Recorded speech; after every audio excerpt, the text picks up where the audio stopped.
muchas gracias, Fran. No sé si podré estar a todo el turno. En fin, has tocado muchísimos puntos interesantes. Yo prefiero que, bueno, voy a hablar un poquito y tú me haces las preguntas y después vosotros, porque yo me enrollo y no paro, ¿no? Ya me he entregado antes con él. Y bueno, en realidad, cogiendo lo que, refiriéndome a lo último que tú has dicho, a lo del título, yo, Pauline Viardot, evidentemente, claro, si hay una primera persona, yo digo que hay algo de mí, pero hay algo de mí por el estilo literario, ¿no? Porque yo siempre, que es imposible que el autor no esté en lo que escribe, ¿no? Y el rastro se queda en el estilo, no porque yo tenga nada en común con esta señora, bueno, tan fantástica, que ni hablo lengua, ni soy amiga de tanta gente importante, luego no van por ahí los tiros, sino que es donde yo, digamos, dejo mi huella, es en el estilo literario. Evidentemente, Pauline Viardot tiene una vida que podéis... Por cierto, en español no hay ninguna biografía, no que yo conozca, por lo cual yo he tenido que recurrir a biografías en francés y en inglés. Y ese fue uno de los motivos que me movió a escribirlo. Lo que pasa es que yo no iba a escribir una biografía, porque entre otras cosas una biografía requiere documentarse de una manera más seria, quiero decir, atarlo todo. Y a mí, vamos, yo soy escritora, no soy biógrafa, ¿no? Pero no hay ninguna biografía en español, ¿no? Hay desde luego artículos que podéis encontrar en internet, no todos fiables, por supuesto, y hay un artículo que Salvador de Madariaga dedica a ella y a su hermana en su libro Mujeres Españolas. Hay alusiones de Juan Eduardo Zúñiga en Las oscuras pasiones de Iván Turgeniev. O sea, es un personaje que podéis ir bueno, viendo por aquí y por allá, pero no hay ninguna biografía. Pero evidentemente cualquier persona que leyera una biografía, como digo, en inglés o en francés o en alemán, que supongo que también habla, pues cada persona que conozca la biografía de Paulina, cada una daría una Paulina distinta, ¿no? Quiero decir que en este sentido es por lo que yo digo que estoy yo ahí, porque si otra persona, bueno, el hecho de que yo sea mujer, evidentemente, bueno, no sé si un hombre podría escribir yo Paulina Viardot, ¿no? O si se identificaría tanto con la mujer.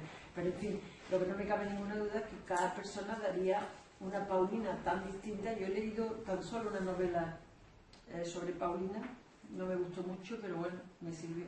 La Vestal, una novela de, no me acuerdo, la autora francesa. Y desde luego, bueno, no tiene absolutamente nada que ver con la mía, no, es otra cosa, ¿no? Y ya está. Y en cuanto a qué me lleva que es una pregunta que me suelen hacer, ¿no? Porque sí le he dedicado años sobre todo a documentarme, aunque la verdad poner en pie la novela lo he hecho en 3 o 4 meses, porque yo tenía mucha documentación que he desechado después, muchos capítulos escritos que no me gustaban, que no acababan de tener una encarnadura literaria, ¿no?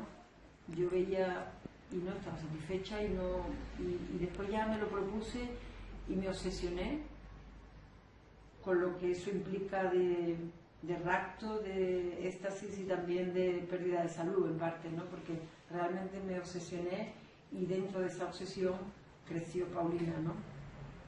Pero ¿qué me lleva a escribirla? Yo, a mí me gusta escribir, creo que es lo que más me gusta, mucho más que enseñar, ¿no? Pero bueno, me resulta mucho más cómodo, o sea, yo buscaba algo sobre lo que escribir porque creo que mucha imaginación no tengo, aunque después cuando se he desarrollado en esta novela escenas, porque todo lo que encontréis en ella de datos, como ha dicho Fran, es real, está contrastado, ¿no? Yo no me invento un viaje, ni una fecha, ni el estreno de una obra. Lo que sí me invento, evidentemente, porque de eso no queda nada, pues son conversaciones, situaciones que además intento que el lector vibre con ellas, ¿no? O sea que ahí he comprobado, digo, bueno, pues tampoco ando tan mal de imaginación, ¿no? Porque esto no se me da mal, pero yo inventar una historia, he escrito cuentos, pero una novela nunca. Entonces, cuando me hacen esta pregunta, evidentemente yo, bueno, empiezan a hablarme del personaje y digo, bueno, voy a investigar sobre él. Claro, me quedo tan pasmada con la nómina de personajes importantes que ella, ilustres que ella conoce, nombres que hoy día están todos en la enciclopedia, que por una parte, bueno, pues es un reto, pero por otra, digo, yo estaba como, yo digo, bueno, ¿cómo voy a ser yo capaz de darle voz a Frédéric Chopin o a Mendelssohn, a Charles Dickens? Y la verdad es que me lo he pasado genial dándole voz y bueno, a Tourvenier, o sea, en eso me lo he pasado muy bien, pero o sea, que quiero decir que por una parte era muy atractivo, pero por otra era también o sea, una cosa que me tenía así un poco remisa, apabullada. Yo decía, no lo voy a conseguir, pero ¿cómo me atrevo? Los músicos, ¿qué me van a decir, no? Porque efectivamente no soy músico, ni sé mucho de música, solo un poco. Y bueno, con esto lo que quiero decir es que en realidad podría haber escrito sobre cualquier otro personaje, ¿no? Cualquier historia que se me brinde. Ahora no lo repetiría este experimento porque me apetece pues investigar otros caminos dentro de lo que es la novela, ¿no? Pero podría haber escrito, por ponerme en el polo opuesto, pues una novela sobre Lola Flores, si me hubiera motivado menos, quizás, no lo sé, ¿eh? Pero quiero decir que yo fue pues ir entrando en contacto, quedarme deslumbrada, me gusta mucho esa época, el siglo XIX, y además también me motivó el hecho de que en España era muy poco conocida, y entonces pues digo, mira qué posibilidad de darla a conocer aquí en este país, en nuestro país, ¿no? Y bueno, pues ese es digamos, pues mi motivación, pero que ha sido, digamos, pues tener ahí un material, tener ya el material listo, pero claro, tampoco es tan fácil la cosa, porque ya digo, después que te documentas, que me dice la gente, ¿has investigado? No, yo no he investigado, yo me he documentado. O sea, investigar es una cosa más seria. Yo he ido a libros donde está escrito, pero yo no me he ido a un archivo ni he hecho nada. O sea, lo que yo he sacado a la luz, porque además tampoco soy investigadora. Quiero decir, no era lo que me interesaba. Lo que me interesaba es tener el material para yo poder escribir, que es lo que me gusta. Y un momentito, solo un momentito, que, porque si no se me va la idea. Solamente quería decir, y ya te me haces todas las preguntas que quieras, que a mí he dicho que yo he logrado crear la novela quizás en 4 meses, o sea, darle... ¿Y cuándo ha sido posible hacerlo? Cuando he encontrado la voz de ella. Yo lo tenía todo escrito, pero no tenía nervios, no tenía encarnadura. Yo decía, menudo rollo, y después del tiempo que llevo con esto, y cuando, a base de trabajo, porque como decía, no sé si era... que la inspiración es Oscar Wilde, 9 partes de, no sé cómo es la cita. Viene cuando está trabajando. Bueno, eso sí, pero en 9 partes de no sé cuánto, no me acuerdo. Pero bueno, ¿eh? 9 partes de la inspiración y de inspiración, sí. Entonces, pues claro, a fuerza de trabajar, cuando realmente me lo tomé muy en serio y me puse un horario y hasta me quité del gimnasio y de todo porque no me daba tiempo a nada, y entonces encontré la voz de ella y la voz de ella me guió. Entonces, realmente eso es lo que, por eso hablaba de estilo, es la voz de ella lo que ha hecho posible que la novela crezca, que los personajes crezcan, porque, bueno, cuando la leáis pues veréis, hay personajes, por ejemplo, su marido, porque ella tuvo una vida amorosa un tanto azarosa, su matrimonio se casó por conveniencia, un matrimonio de conveniencia, la casó. Voy a ir rápido porque quiero dar paso a otras cosas. Entonces, bueno, el marido aguantó mucho, era un caballero y bueno, él estaba enamorado de ella siempre lo respetó y tal. Pero pues a mí me parecía una sombra el marido, digo, bueno, aquí la estrella es ella. Y ahora Fran incluso le he preguntado, ¿qué personaje te ha gustado más? Dice Luis Viardot y varios amigos míos. Y es un personaje que ha crecido solo, yo no le tenía pensado. Y todo eso me ha llevado a la voz de Paulina. Bueno, Pregúntame lo que me vas a preguntar, porque yo me puedo enrollar y... No, hombre, lo que está relatando Carmen es una cosa fascinante que muchos novelistas narran, esa experiencia oracular, ¿no? Según la cual hay un momento a partir del cual los personajes que están dentro como semillas, como ese lobo espermático, ¿no?, que está ahí esperando germinar, pues de repente no se sabe por qué brotan y entonces te llevan, empiezan a hablar ellos solos y tú casi eres un medio, ¿no?, una especie de medium justamente. Bueno, yo comentaba antes a Carmen que yo he leído la novela con un cierto morbo también, porque imagínense ustedes, una cantante de prestigio, una mujer tremendamente inteligente, no precisamente guapa, no precisamente guapa, pero sin embargo llevó a muchísimos hombres de cabeza. Largos viajes, largas estancias, amigos íntimos, amistades devocionales como la de Iván Turgeniev, bueno, pues la imaginación se dispara, claro. En esta parte la novela es casi es un jardín rumoroso de besos, porque hay muchos besos que siempre narra Carmen con un tremendo sentido del pudor. Son casi siempre besos rozados, o dedos que se posan levemente sobre labios que deben ser silenciados o callados. Este erotismo tenue, esta tremenda tenuidad de lo erótico en la novela es una característica. No quiero decir con eso que haber narrado de otra manera y haberse metido en la alcoba más intensamente de Pauline Viardot hubiera sido incorrecto, ¿no? Pero ella se ha decantado, digamos, por esa vía, por esa tenuidad, digamos, en lo erótico, ¿no? Y la novela está llena de ese tipo de contactos leves, pero que son al mismo tiempo susurrantes y tremendamente irradiantes, ¿no? Besos con Turgeniev, besos con Gounod, besos incluso con Maurice, el hijo pequeño, un poco alocado, pintor de George Sand, e incluso está presente, está insinuado el amor sáfico, el amor lésbico, ¿no?, con George Sand, entre otras, y en escenas de una, no sé cómo llamarlo, de un decoro, de una delicadeza exquisita, donde únicamente hay una sugerencia, pero una sugerencia que, para lectores tan enfermizos como yo, pues inmediatamente desata un río de imágenes, ¿no?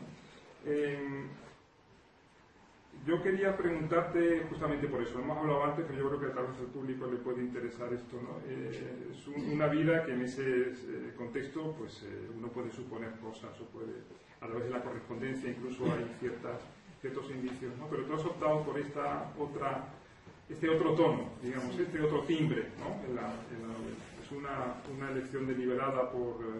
¿qué razón? Bueno, decirte que... aclarar que hay muchísima correspondencia. De hecho, yo en el primer capítulo hablo de eso, ¿no? En la voz de ella dice: yo no sé qué hubiera hecho sin el consuelo de la escritura, ¿no? Porque se pasaban el día escribiendo cartas, no sé cómo les daba tiempo, ¿no? Y bueno, la historia de las cartas de Pauline Viardot y de Turgeniev, por ejemplo, pues muy azarosa, no me voy a detener a narrarla, pero sí deciros que ella vivía, por supuesto, porque Turgeniev murió mucho antes que ella, y ella censuró las cartas, o sea, quitó de en medio las que le interesó. Quiero decir que había cartas más subidas de tono.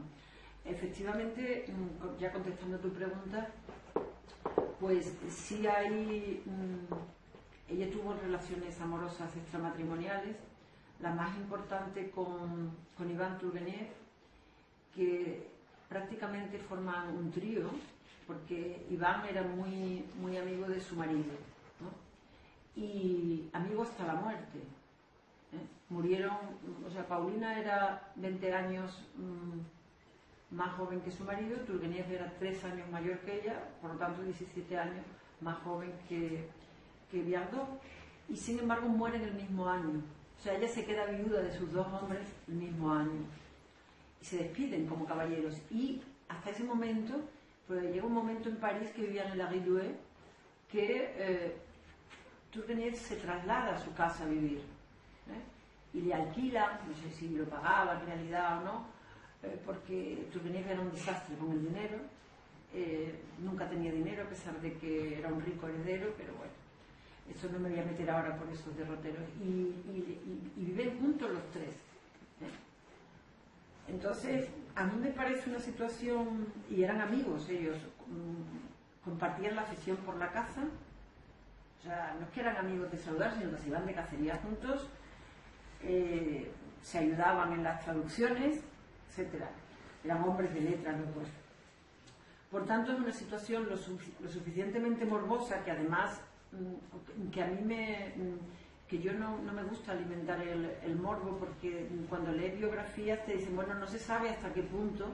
Entonces, como son personas que han vivido, y a mí me interesaba más claro, me interesaba, yo tenía tanta información y me interesaba dejarlo ahí abierto, porque también había gente quizás mal hablada de la época que decían que ella y George Sand eran lesbianas, y decían los Goncourt que cuando murieran, pues si las abrían por dentro eran hombres, ¿no? Porque ella, a pesar de que era súper magnética, y Aries Scheffer, el pintor, Turgenev, Gounod, Berlioz, estuvieron enamorados de ella, por no decir los amigos que la adoraban. Entonces,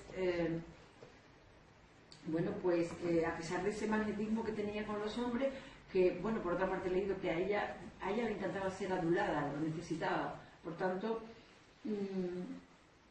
probablemente pues, no necesitaba llegar más lejos, sino sentirse como muy, muy adorada, ¿no?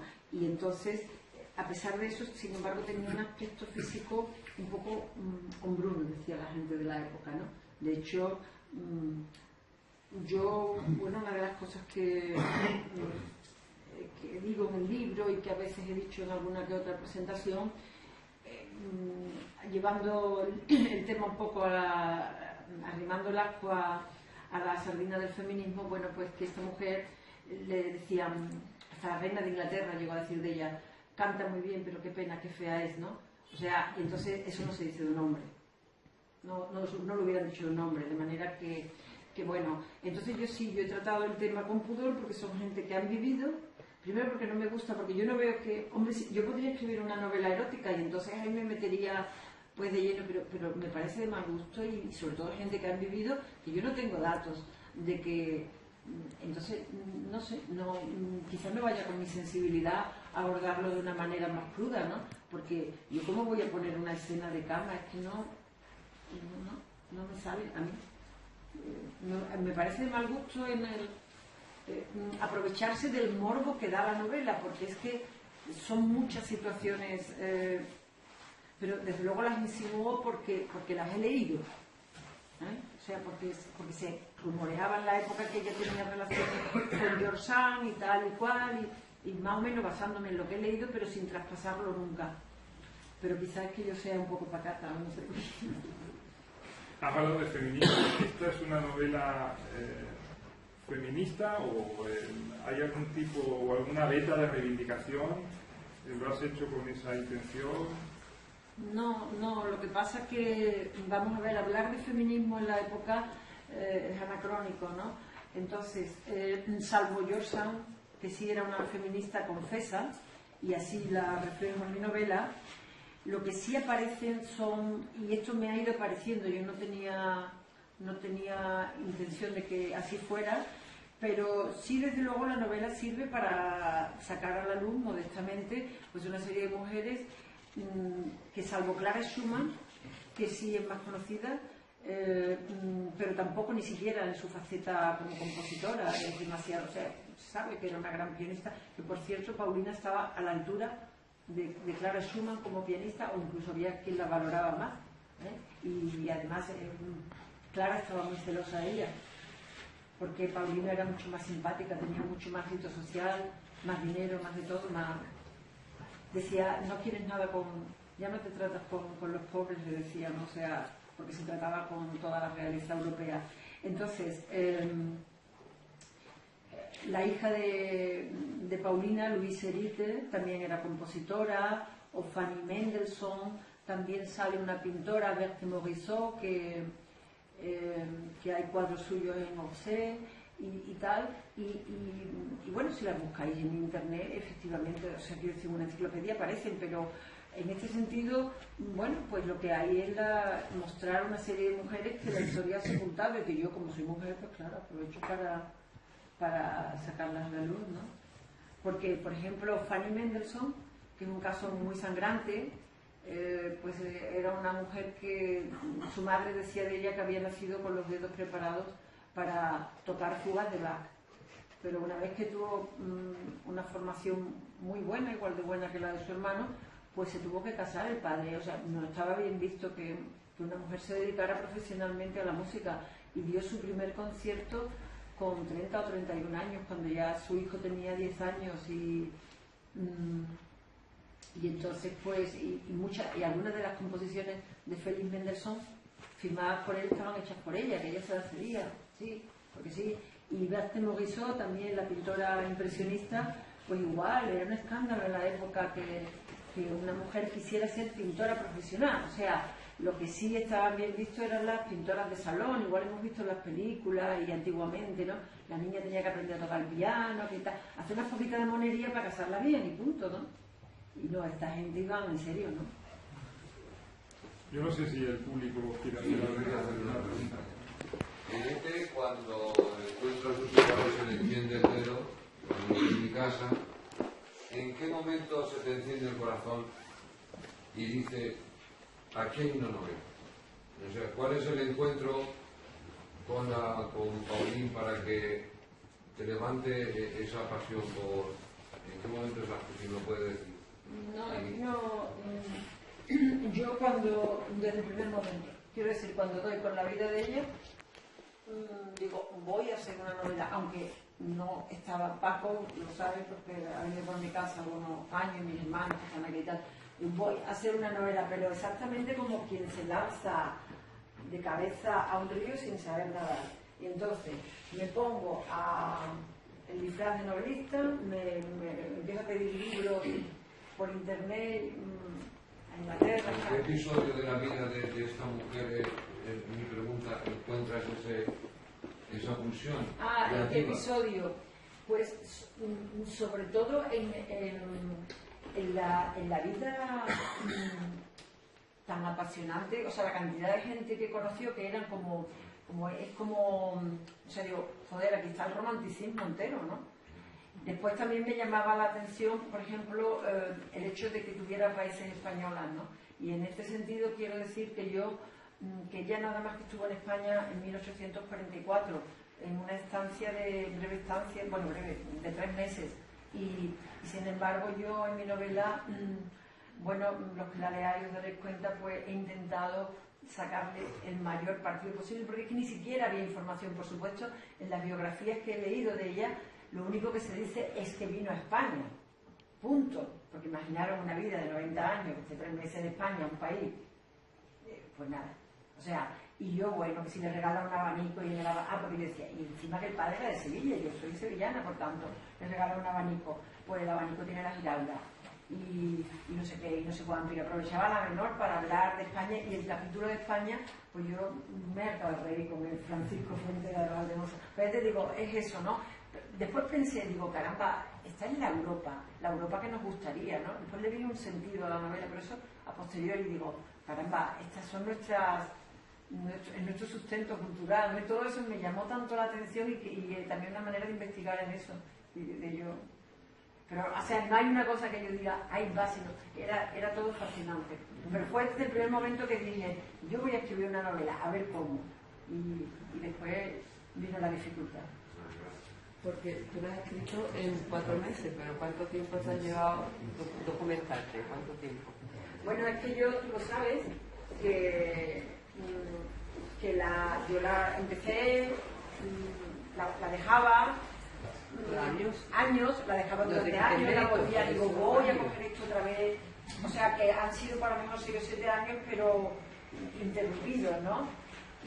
Pero hasta que llegó un momento que yo digo, joder, yo esto no lo puedo dejar así, tanto esfuerzo desperdiciado y tal, y ya pues me lancé en plan obsesivo. La parte artística, digamos, de mi parte. Y yo quería simplemente felicitar al presentador, creo que lo ha hecho muy bien. y que ha sido muy objetivo y ha dado puntos claves de todo el proceso creativo. Y luego decir que conozco a Mari Carmen desde hace muchos años y hemos hablado mucho de literatura, hemos viajado alguna vez también, y sí, y he seguido un poco el proceso de creación. Ella empezó escribiendo poesía, eso nos unía en ese momento, nos intercambiamos libros y todo eso, y luego dio el salto hacia la narrativa ahora con esta novela, que no es fácil, imagino, dar ese salto. Ella lo ha explicado muy bien, creo, ¿no? Como la apoyatura que he ido encontrando hasta que la voz de la soprano la ha llevado de la mano, ¿no? Pero a pesar de eso, una novela gordísima, quiero decir que no es ninguna tontería. El proceso creativo ha sido de muchos años y de elaboración, y es muy curioso toda la urdimbre, ¿no? de cosas que ha habido ahí juntas para acabar en una explosión de ese tipo y de esa cantidad de páginas, o sea que no es ninguna tontería. Yo le quería preguntar de Sevilla, de los orígenes de ella de Sevilla, el hecho de que estuviera en Sevilla y todo esto, ¿cómo captas? ¿Habla de Sevilla? ¿Ella visitó Sevilla? No, ella nunca llegó a conocer Sevilla. Pues por eso te digo que ella estuvo en Madrid y en Granada nada más. Y yo he logrado documentarme de eso pues en la Iberia musical, en revistas de la época, porque no había nada, ya te digo, ¿no? En Granada los hicieron miembros del Liceo Artístico y Musical.